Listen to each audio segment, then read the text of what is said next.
why then might they today be turning to an authoritarian state? What do I mean by an authoritarian state? I mean a state that is not only allowed, but welcomed to intervene in the economy in all kinds of ways that used to be taboo, that used to be opposed by private capitalists. Far from opposing it, now most of them welcome it. Yes, there are groups that still are leery about this and don't want it. It's not universal, but the shift is unmistakable. And I'm only going to have time to give you some examples of the shift as it's going on. One way to understand it is to recognize that words which were until recently celebrated are now denounced. Globalization.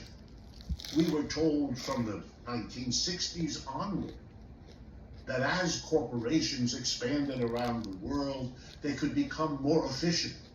They could get closer to the sources of inputs they needed, the natural resources and so on.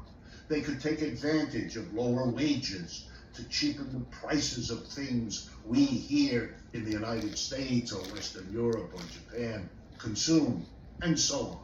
Globalization made capitalism more dynamic, more efficient. We were to celebrate, and our political leaders, Republican and Democrat alike, fell all over themselves cheerleading for globalization and for the other big term, neoliberalism, whose idea was simply let these companies go around the world. Don't hold them back.